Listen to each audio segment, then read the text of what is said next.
В селе Псахара задержан гражданин Кишишан Сергей Людвигович, 1972 года рождения, подозреваемый в культивировании наркосодержащих растений. Оперативные мероприятия провели сотрудники уголовного розыска Гагрского УВД совместно с районным отделом СГБ Республики.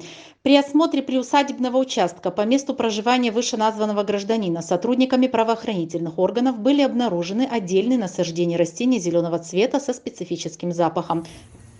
Скажите, пожалуйста, эти растения вы посадили? Да. Чем является данное растение? Что это такое? Ну, марихуана. Марихуана.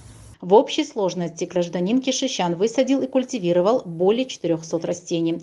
Все обнаруженные корни сотрудниками милиции были изъяты и направлены на исследование в экспертно-криминалистический центр Министерства внутренних дел, где установлено, что 200 растений вида конопли южно-краснодарской на стадии своего вегетативного роста содержат наркотически активный компонент и могут быть использованы в качестве сырья для изготовления наркотического средства марихуана.